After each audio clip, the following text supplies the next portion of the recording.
Okay, good evening. We'll get started here. I see my slideshow come up. There we go. It's good to see everyone this evening.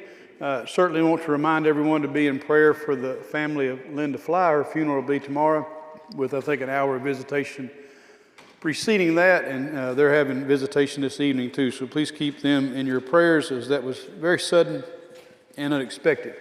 It is good to be with you here again tonight. If you are joining us for the first time, you're going to be a little bit behind because you were expected to read the first two chapters of 1 Kings. But that's okay. You can catch up. The book is still available, and you can do that. And so you may catch up a little bit. So just about every weekend here, we'll be covering about two chapters of this book. And I'll, of course, be summarizing that, and you'll be expected to read into and be prepared for class. And so hopefully you'll enjoy that. I encourage you to read the entirety of 1 Kings and then go back and read those chapters again. We think about where we are. We talked a lot last week about authorship issues and discussions and timing and composition date and all those things that bored you to tears, and we're not going to dwell on those things anymore. We're simply going to look at this, as we should, as biblical narrative. Biblical narrative has some certain characteristics to it. It is a literary device of the ancient world. It is written in a literary style that would appeal to people in the ancient world. And there is a theological purpose behind what is being told, but it also is, in its simplest form, the only history we have of the people of Israel that predates Jesus Christ. And so we know that Josephus wrote a history of the Jews. The Antiquities of the Jews is the name of that work, and it's an excellent resource to use and learn a lot of maybe tradition that we don't have from the narrative here in 1st and 2nd Kings and also in the books of the Chronicles. But here in 1 Kings, as we mentioned last week, the first 11 chapters are dedicated to Solomon pretty much, but the first chapters we'll look at tonight, 1 and 2, we'll deal with that transition from the end of David as being the king of Israel, which we see primarily covered in 2 Samuel, into the reign of Solomon, which turns out to be very disappointing in the end, and we'll talk about that. One of the parallels to this is 2 Chronicles 1 through 9. We've been talking about Solomon in the men's class on Monday morning, and I tell them that the chronicler is the rose-colored glasses version of David's story and Solomon's story. You'll get nothing negative about David, nothing negative about Solomon in the chronicler's writings. He won't say anything about Solomon getting married to these foreign wives and chasing after foreign gods, or he won't say anything about David and Bathsheba and the things that David did wrong. It's just a very different portrait presented there, and I think there's theological reasons and also timing for that. So if you want to get a nicer version of Solomon's life that doesn't say anything bad about him, you need to go read the Chronicler or in 2 Chronicles. Don't worry about 1 Chronicles. At the very beginning of our chapter 1, we have David is very, very old, and he's having trouble staying warm. I keep getting told as I get older, I am not going to like cold air as much as I do now, but as long as I keep my bear's layer of fat on me, I don't have to worry about that. But it's yet to catch up to me that I like hot weather or being hot. It's one of the reasons I tell people I don't want to go to hell is because it's hot and crowded. It's two things that I don't really, really like. And then people say, why do you go to Disney World? Because it's hot and crowded. But at least there's something fun to do there. But as David gets old, they arrange for a young, beautiful woman to be found and come and keep him warm. And our text tells us that and specifically tells us that he doesn't have any sexual relations with this woman. I've always thought it interesting to think through this question. I know what some people's initial reaction is to why does the text say that he doesn't have sex with this woman, but then later on we have Abijah asking for this woman to be his wife. I don't know that anybody else knew that David didn't have sex with this woman. And then you also ask the question is, why did he need her when he has got several wives and concubines that he could have to keep him warm? Well, maybe they were older or whatnot. I don't really know. We don't really know terribly the reasons or whether or not Abishag was ever added to his harem. She seems to be at least thought of being part of his harem later on in our narrative for tonight. So as we think through, I know this is not a discussion class, it's hard to talk in here, but why do you think it's even bothered to be mentioned that David doesn't have a sexual relationship with this woman?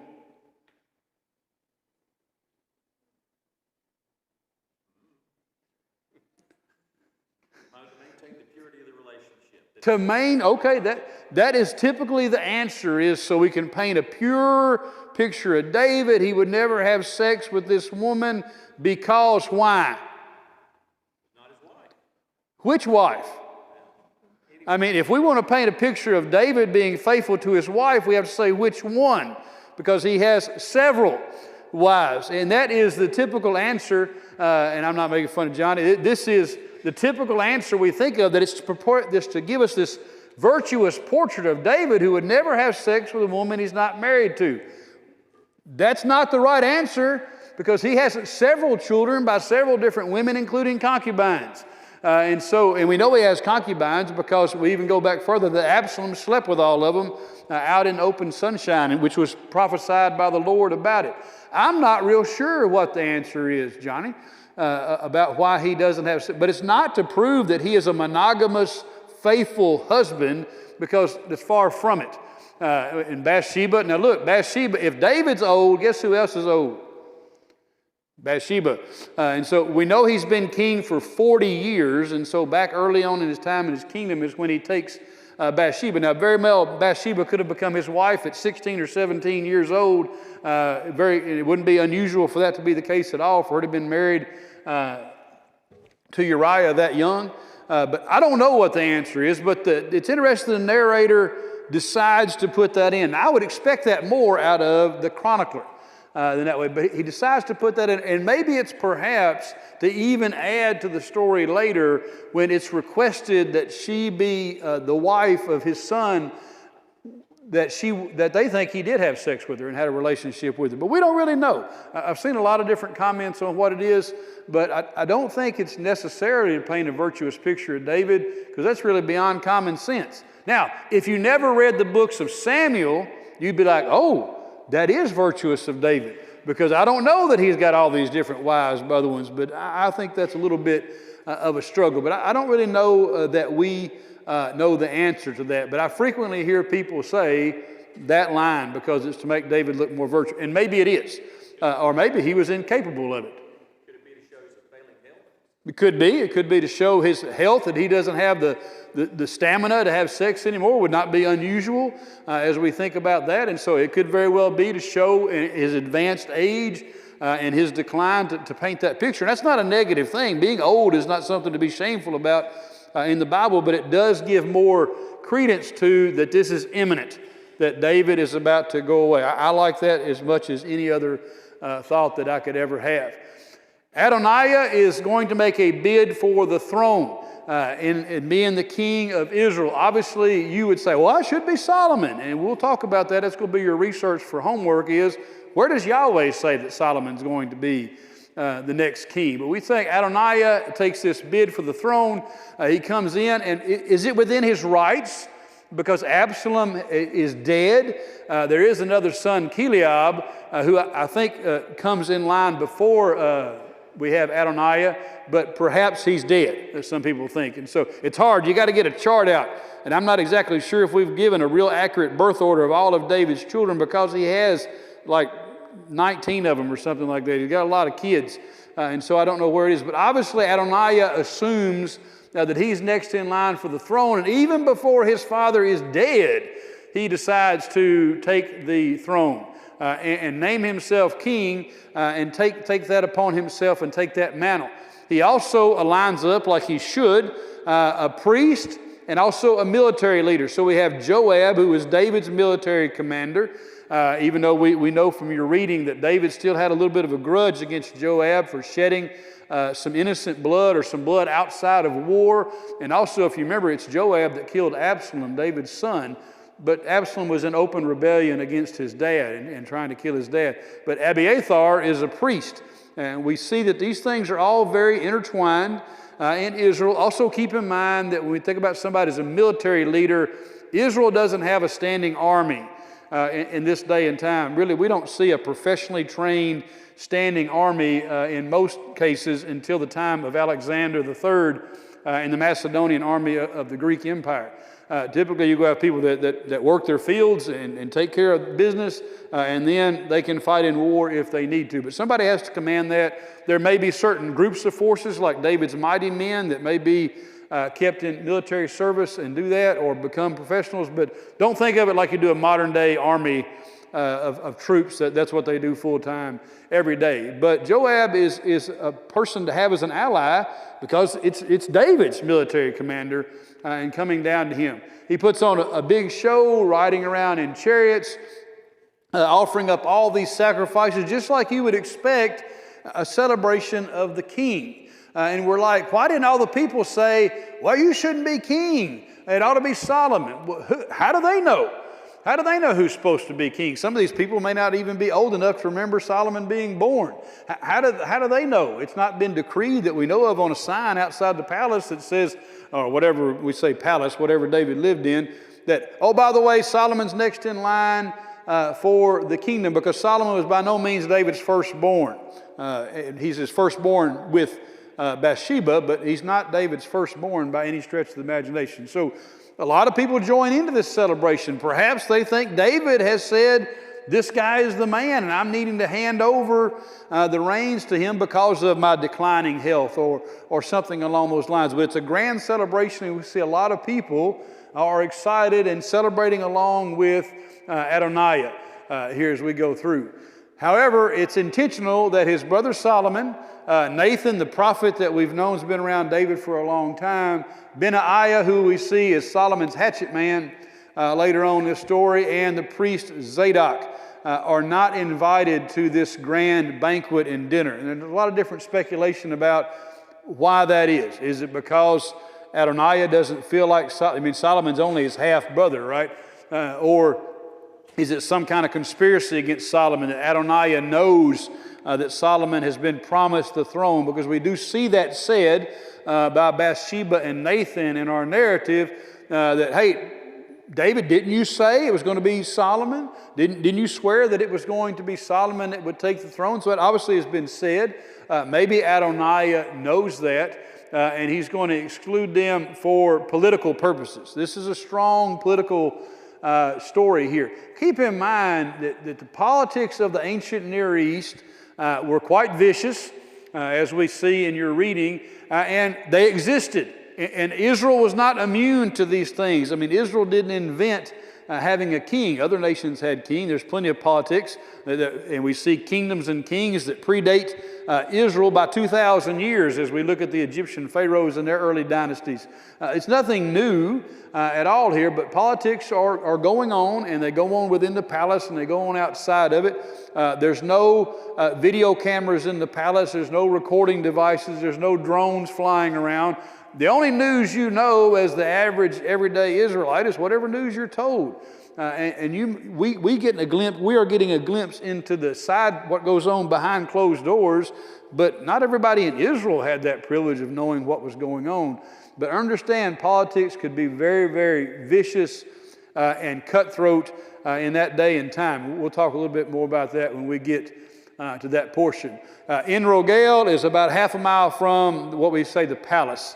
Or where David's living quarters were. So it's not very far away, and that's important to know because of when we see Solomon is actually installed as king, then it's able to be heard. The celebration of that is able to be heard down where Adoniah and his, I don't want to call them co-conspirators because that's kind of a term that makes us think like it's a rebellion, when I don't really know that it reads that way. He is certainly, when he finds out about Solomon in this celebration, he becomes very subservient very, very quickly. Nathan and Bathsheba get together because this is not how things are supposed to be. My son Solomon's supposed to sit on the throne. And if you think about it from Bathsheba's perspective, if Adoniah does what he's supposed to do, he is going to eliminate any rivals to the throne, including his half-brothers. And Bathsheba has enjoyed life at the palace, perhaps along with David's other wives as well. She has had a lifetime of being involved in royal politics and in the royal house. What happens if Solomon is not king? to what essentially she becomes the queen mother, what happens to her? Well, I don't know if it's anything good in doing that. Perhaps Adoniah wouldn't have killed Solomon, but he certainly is not going to enjoy the royal trappings if he is actually king. And so Bathsheba, and they know it's wrong. This is not what David swore an oath to do. And so Nathan tells Bathsheba, go in at once to King David and say to him, did you not, my lord the king, swear to your servant, saying, Solomon your son shall reign after me, and he shall sit on my throne? Why then is Adoniah king? Then while you are still speaking with the king, I'll come in after and confirm your words. Now it seems weird when we read this that Bathsheba, it's all a big setup, right? Bathsheba is going to go, Nathan says, you're going to go in and say this, and then I'm going to come in after you. And if you read it, it's like he says the same thing that she came in and said to David. But keep in mind that we have two witnesses here that remind David of what he said. We have Nathan, who we know David has to have an incredible amount of respect for, the Lord's prophet. We talked last week about how important and powerful and influential the prophetic word is in the books of the Kings. And it is very, very strong here. And he comes in and says it. Well, how can David argue with this? It has to be the case. And David doesn't argue with this. He gives them instructions on what to do. And he's like, yes, Solomon's supposed to be king. Let's get all that set up. We're going to let Solomon ride down on my donkey. We'll put him in the royal trappings. We're going to have a big celebration. And so he is supposed to be king, not Adoniah. And setting that up for the next monarchy. We know that David's sons are supposed to sit on the throne, and Solomon is certainly one of David's sons. So he tells him, king says to Nathan and Bathsheba, take with you the servants of your Lord, my servants, David would say, have Solomon my son ride my own mule. I said donkey, I should have said mule. And take him down to Gihon. And there we also have Zadok the priest and Nathan the prophet there, anoint him king over Israel. Then blow the trumpet and say, long live King Solomon. He is going to be anointed king, just like Saul was anointed king, just like David was anointed king by a prophet of the Lord. Now, if you've studied the books of Samuel, you know Samuel was many things. Samuel was the last judge of Israel. Samuel was a priest. Samuel was a prophet. But he anointed Saul and he anointed David. And now we're going to have Nathan and Zadok the priest anoint Solomon as king. So he's official. He's the real thing. Now, Adoniah had a priest on his side and a military commander on his side, and King Solomon has validating his kingship Zadok the priest and also Nathan the prophet, which is very, very strong if we think. Nathan had to be getting up in his years here as well. And so there's great celebration. The text tells us that the ground was shaking from everybody being so excited about Solomon being king. And so Adoniah and his kingship party, if you will, are going on and having fun. And this guy named Jonathan comes down there, or Jonathan comes down and says he's got news. And Adoniah's like, come on in, you got to have something good to say. It's a good man. Let's listen to what he has to say. And then he comes in and gives them the news that King Solomon has been made king over Israel. He has ridden David's mule down. He's been anointed by the prophet. The people are going wild, and Adoniah has to be, I'm sure the room got real quiet, and the party was over. The horrific thought of that, and then what starts going through Adoniah's mind is, I might be killed. And I have pulled a stunt that really, I went all in. I shoved all my chips in the middle of the table here, and it's not going to work out for me. I'm going to lose this bid for kingship, but I have shown that I want to be king. So I have shown my ambition. I have flushed out my cards to Solomon and David, and that's a very, very scary thing to do. If you'll notice, all the people that had been loving on Adoniah and been partying with Adoniah, it kind of reminds me of high school, when my friends' parents would go out of town, and we would all go over there for a Bible study, and then the police would show up, and we would all run and leave. One time I hid in a doghouse, and I got away, by the way. The police never think looking in a doghouse for a person. But we all fled, and all these people fled because all of a sudden they're like, ooh, this is not the side to be on. This is not going to be the man, and I certainly don't want my picture taken and posted on Israelite Facebook that I was down here with Adoniah in the background, because it's not going to be good for him. And so it's kind of one of those things, but hey, nice seeing you, Adoniah. Great party, man. Catch you next time. And everybody exits the room and leaves. What we see here is an actual occurrence, but it's a motif in literature, even in American fictional literature and theater, that we have someone who decides they're going to put their chips behind somebody to be in charge of something, and they pick the wrong side. They wind up, these people have picked the wrong side, and I think about Adoniah's face looked just about like Tessio's did in this movie, that he found out things are not working out good for me, and I'm fixing to die. And I have put myself out there. And anybody that was with him has said, especially, look, if you're Abiathar or you're Joab, you're like, we picked the wrong side. This is not good. We have allied ourselves with somebody who's not going to come out on top and be successful. And so what does Adoniah do? He goes and he grabs onto the horns of the altar. And so nobody's going to kill me in this sacred space here. And we say horns. This is not an altar in Texas, so don't picture like bull horns sticking out of the side of it like the front of a Cadillac or like Boss Hogg's vehicle. Picture corners, pointed corners on the altar. And we see these things described in the Old Testament in Torah about how to construct the altar. Keep in mind, this is kind of interesting to me that the horns are so close together, when in fact that altar was probably huge. Very, very large. Many of you have seen kind of reconstructions of the temple and or the tabernacle.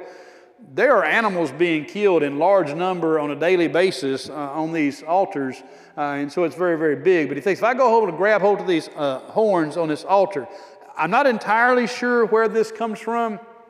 I think I read that in other ancient Near Eastern civilizations, somebody could run for refuge. Now we know in Israel, the Lord set up cities of refuge for someone. Let's just say that I accidentally kill Roy. I've got no designs on killing you, Roy. But if I accidentally kill Roy, then I have got a city of refuge I can go to, because Roy's relatives are going to want to come kill me, because they don't know. They haven't seen the videotape yet that it was an accident or it was in self-defense or whatever it was. But Roy's relatives are going to try to hunt me down, and I can go to a city of refuge.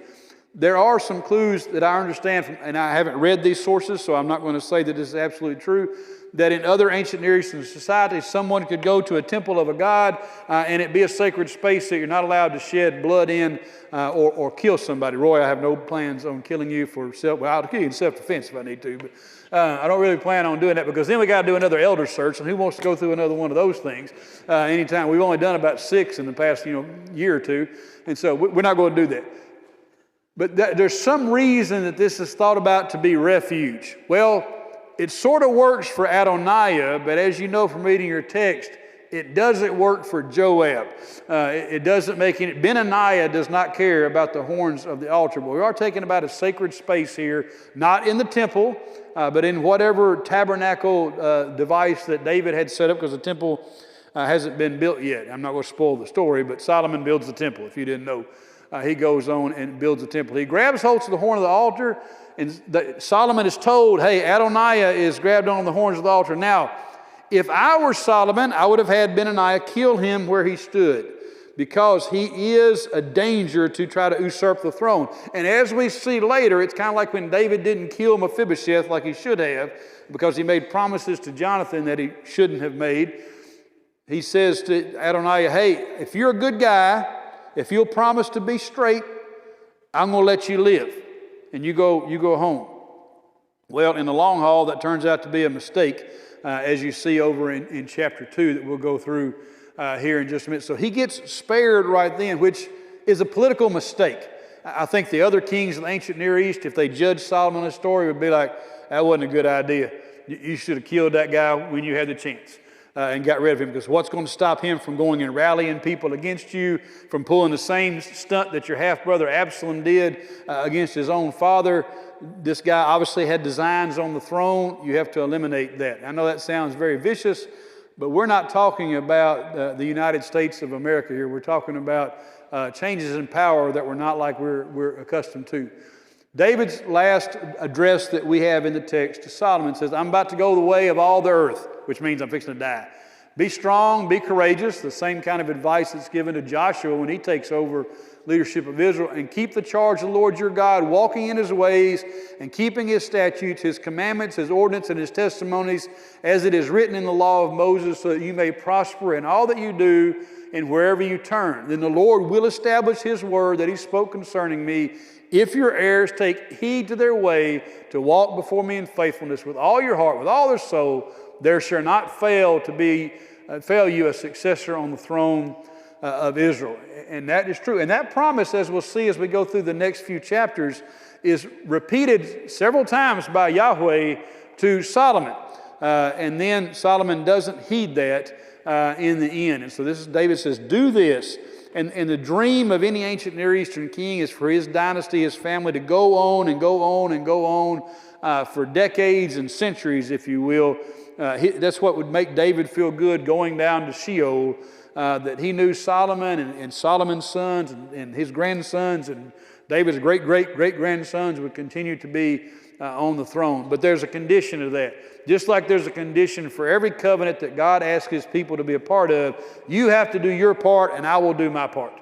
And there are blessings and cursings on each side of that. And we'll talk more about that as we go in. As we think about, as we kind of go into chapter 2 here, Solomon, and David talks to Solomon about these things. He said, hey, look, I've let some people slide, but when you become king, I need you to take care of business with Joab and with Shimei. I need you to take care of business with them because they weren't good to me. If you'd have to go back and read in 2 Samuel when Shimei curses David when he's fleeing from Absalom out of Jerusalem.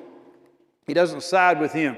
Solomon puts a little bit of a leash on these guys and doesn't kill them right away, but eventually they wind up getting themselves killed. And so David moves from this spiritual guidance that we just read to cold-blooded politics and saying, I need you to take care of these guys and get rid of them because of what they did to me. Now the question is, why didn't David kill them? Well, maybe David had spilled enough blood in his lifetime and he was tired of it. Maybe he was tired of death, he was tired of fighting, he was tired of killing people, and maybe he needed Joab around. Maybe he needed him because maybe some of the military personnel that maybe were part of a concentrated military force under David or his palace guard or whatever you want to call it were loyal to Joab, and maybe he just needed him strategically and didn't want to kill him. But it may very well also be that David was tired, that he was tired of killing and tired of death. And remember, the Lord said to David, you can't build my temple because you've got blood on your hands. Maybe David was like, okay, I don't need more of that. Because you think about if the songs of the women of Israel were David has killed his 10,000s, David's been responsible for the death of a lot of human beings. And that weighs on people. We tend to read these stories here as if they're not human beings. But just like killing other people weighs heavily on those who have been in combat even today, and those ghosts remain and those stresses and trauma remain, it's the same thing back then, especially when nearly all of your killing was hand to hand, wading through the guts of your enemies on the battlefield as their entrails and their body parts are scattered all over the place. It's a horrible thing. And so maybe David was just tired of killing. And I don't know that, but that's just some speculation on my part. And it's okay to speculate as long as we realize we're speculating. But he moves into some pretty cold-blooded politics. We are accustomed to, in our republic that we live in, to a democratic process of elections, and the outgoing president rides away peacefully in Marine One to whatever party he goes to, and the incoming president goes into the White House, and it's all a very peaceful transfer of power, and we're very accustomed to that, and it seems very easy, and we should be thankful for that because that is unusual in world history. It's a little more common in modern day politics, but not on the African continent, not in some other areas of this world, is the transfer of power, especially when it's going outside of a family, very peaceful and lack in bloodshed. It's very unusual. And really, our way of doing it hasn't been around all that long. And what we think about in the ancient world, this is not how typical things happen in transfer of power, especially here when we've got an inter-family type thing. But it's okay because this violence that we see is really just business as usual. It's one of the reasons that we don't understand Middle Eastern politics and Middle Eastern violence right now. These people are practicing the brutality that they have only known for about 6,000 years. They're talking a very, very brutal world, not the world you are accustomed to in our little picket fences and our nicely neat homes and this nice change of government that we have, and of the people, by the people, for the people, and a police force that goes around trying to reduce violence. And we have laws against cruel and unusual punishment. Those don't exist in the ancient world. It is a very, very brutal world. I know a lot of people, when I remember when the Passion of the Christ came out, I don't even remember when that was, 20 plus years ago, it was very troubling for people to see what Jesus was probably actually treated like. That we would put people in prisons for treating animals the way that Jesus was beaten and turned into sausage before he got put up on a cross. I can't believe he even survived to make it to the cross, and it's no wonder he died pretty quickly. In that we're just not accustomed to that. But it wasn't that long ago that children watched people hang in the streets of western states in this future country. And so just understand that this seems violent to us, but this wouldn't have been very surprising to the ancient reader and been pretty normal in that way. We come to a place in Scripture that is pretty much a milestone, the death of King David. Probably, the most celebrated king of Israel. In a great kingdom. We even have later on the development of a messianic idea about the kingdom of David. But here we have kind of a solemn place that David dies. He's reigned for 40 years, I think 7 years in Hebron and 33 years in Jerusalem. I may have those numbers messed up in my mind, but he has died.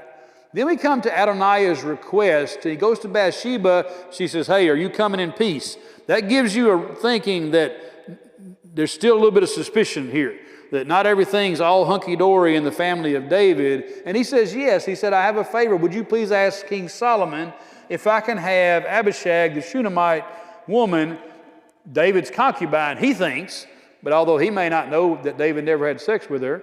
And we think about, a younger woman in the bed of the king. All the women in this room are like, well, that's terrible. And all the men in this room are thinking, well, ain't it great to be king?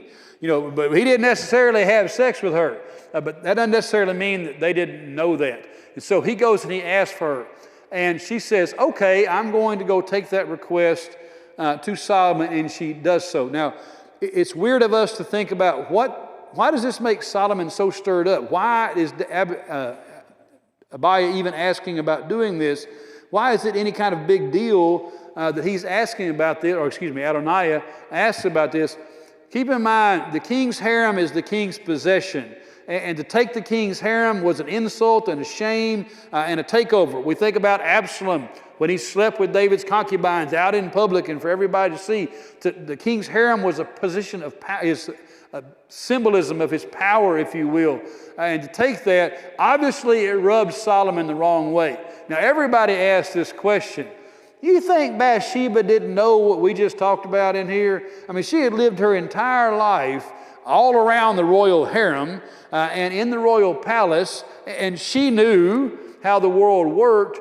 She is either extremely naive or she's vindictive.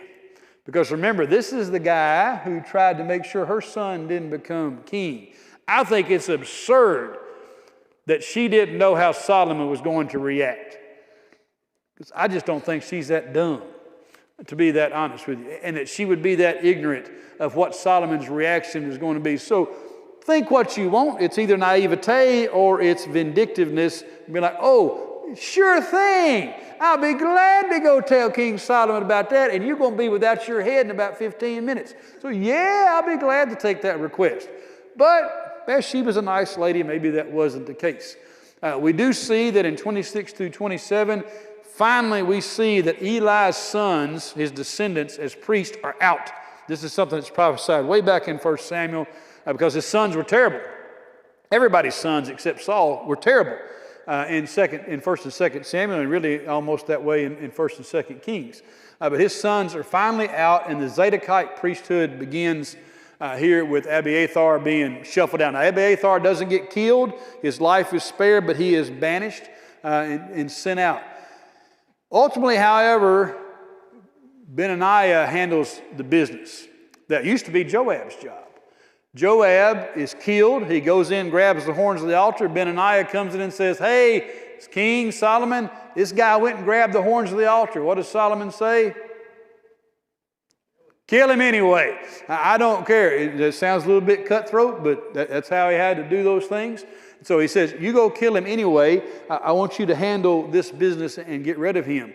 Then we have Shimei, who we think about, looking over at his, Shimei, the son of Gera, the Benjamite. This is the guy that I was telling you about when he cursed David when he was going out. He tells him, hey, you're essentially under house arrest. You can't leave Jerusalem, but I'm not going to kill you. I'm not going to do that to you. But then Shimei has 2 slaves that run away. And seemingly, stupidly, he decides to leave town. And what happens to him? If you see Benaniah coming, best thing to do, lock the doors. Because we don't want to see this guy. He doesn't come to bring you the Christmas card from the royal palace. He is coming to do violence to you. So eventually we see that he is killed. And this seems all very vicious, but it really is the unfolding of what David told Solomon to do. Adoniah is lucky that it hasn't happened to him already. And so he kills Joab. He also kills Shimei. He tells him to build him a house in Jerusalem. And Shimei even agrees to it in chapter 2, verse 38. The sentence is fair. And so he lived in Jerusalem. But it then goes on that he goes out of town to do those things. And the son of Benaniah kills him. At the end of chapter 2, what we see is that the kingdom of Solomon is established, or the kingdom of Israel is established in the hand of Solomon. As you go on and read through, we're going to see some stories that are very familiar to us. I got to make sure I'm not running over clock here. They'll ring the bell on me and get me shut up here in just a minute. But as we begin to go through this is the beginning of the reign of King Solomon. We're going to see some very familiar stories as we go on through this. But remember how his reign began. One of the things that I'll challenge you in next week is you read 1 Kings chapters 3 through 4. I've got a research project for you. I'll maybe give you a little bit of homework. And whoever comes up with the correct answer, Aaron Jones is going to buy you dinner down at Ruth Chris Steakhouse. If you come back and you find that up, you don't have to go with Aaron either. He's just going to give you a gift certificate, so that's even better. Look, he's a little bit shocked, but he just doesn't remember promising me that earlier.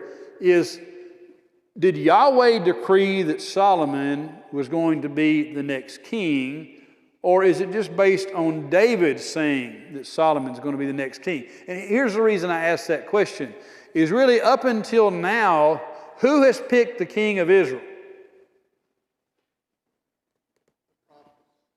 Well, the prophets kind of carry out something, but the prophet is a messenger of who? God. Okay, so who decided that Saul was going to be the next king? Sure wasn't Saul, right? He didn't want to be king. Yahweh, God decided he was going to be king. And when Saul didn't follow Yahweh's ways, who decided that David was going to be king? Take a guess. Yeah, that's right. Dwight's so smart. He's over here in the VIP section for a reason. Yeah, it was Yahweh that decided it.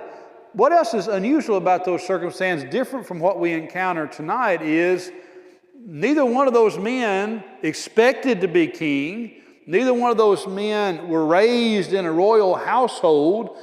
We see that David has a long and arduous path to be the king of Israel. Saul is just an average guy who gets picked by the Lord, and he tries to hide out from being anointed king, and he's from the tribe of Benjamin.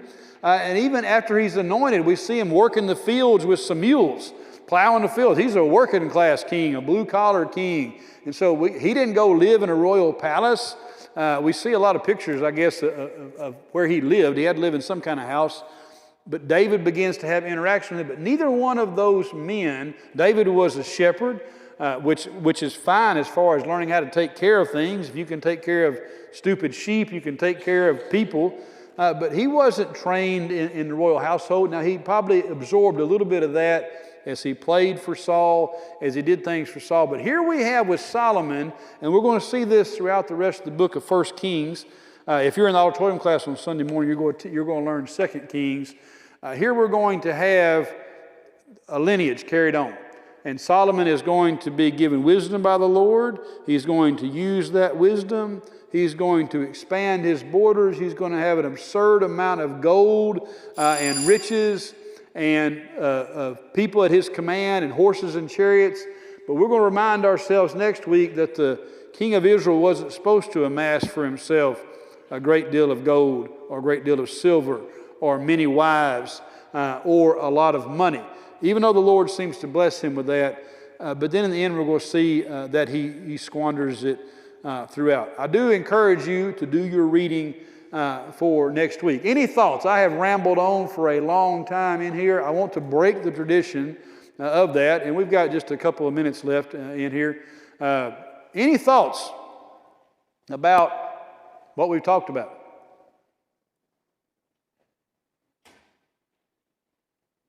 Nothing.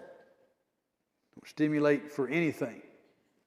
Do you think how do you feel? Do you think that Solomon was right in carrying out these really killing of people? Well, what is right? Yeah, what is right? I mean, Yahweh didn't say kill him. David said kill him, right? And the sanctuary city effect really didn't work. What's that? At a sanctuary city, when they go in there and grab the horn, that's the sanctuary city. I'm equating that to don't want to persecute the immigrants who are in the sanctuary city. And it's not working out for everybody. That might be a stretch, comparison. Yeah, we do. What Johnny was saying is they did have these sanctuary cities, cities of refuge. We see them talked about where somebody could go to. It's what I mentioned earlier, that if I happen to kill Roy, that I could flee to there. But there's not an altar in every one of those cities. We have this altar centrally in that. I don't know where it comes from to grab the horns of the altar. Now, maybe it's somewhere, and I just haven't ever encountered it. I couldn't find anything that pointed me back to doing that. But should he have? He gave Adoniah a break, right? But he didn't give Joab a break in doing that. And so, does it start off Solomon? Most of you guys probably think about Solomon like you did if you went to church as a small child, as like this really, really nice guy that always makes really good decisions, and he looks really good in the children's books. Do you get a little bit different picture of it? Does this make you feel differently about Solomon when you read these passages? Trying to stimulate some thought in here. Johnny's the only one thinking tonight. It's just practical. Like, this is what's got to be done for him to secure his power, and that's just what he has to do. Okay, Johnny says that Solomon's being pragmatic. You agree? I think some of it's carrying out his father's wishes. His father had agreements with Joab and all that. Thinking, oh yeah, I'm going to let you live. And he's like, Solomon, you're in charge now. Okay, all right. He's carrying out his... It's not under my agreement any longer. Okay, so Solomon takes David's instructions as essentially being law, that he has to carry those things out, and David kept whatever promises he gave. And to Shimei, I think David told him that I'm not going to kill you for cursing me, I'm going to let you live. But he didn't bother to say, I'm going to tell my son to carry out my vengeance. It may even give us a little bit different view of David, because his last words to Solomon were to take care, settle all the family business here. And I think that if you read the Chronicles, this is what I said about this earlier, you get a picture painted that of David and Solomon that's very, very peaceful and very, very nice and doesn't have any negative things. I think the books of the Kings that we'll find out as we go through are very, very honest about their people and their kings. And I've told several classes this, and probably maybe some of you have heard me say this numerous times. It's one of the reasons I don't get into apologetics. I could care less about trying to prove the Bible's historical accuracy. But it does make me have faith in the Scriptures that if I were making up the story, I wouldn't tell it like this. All my heroes would be much different. And it would not be like this, and perhaps not as pragmatic as I'd write it like the Chronicle writes things. But I may not make it like this. I wouldn't have every king be lousy before my God. because the king's supposed to be in line with deity. He's supposed to be the people's representative, or the go-between between people. And we'll talk more about this next week as I'm running out of time. The go-between between an ancient peoples and their deity or deities was supposed to be their king. The king was responsible for keeping law and order and justice. I would never paint a picture of my people's history and have nearly every single king, really every king of Israel, and all but about 3 kings of Judah, be disappointing to my deity and violate my deity. Because that's not the picture of not only a godly person, but it's not the picture of a good ancient king to be at odds with deity and do things that were displeasing to deity. Okay, next week, read chapters 3 through 4 and bring back the answer if Yahweh decreed that Solomon was supposed to be king. I'm dying to know. I'm not even going to look. I'm going to let it be a surprise.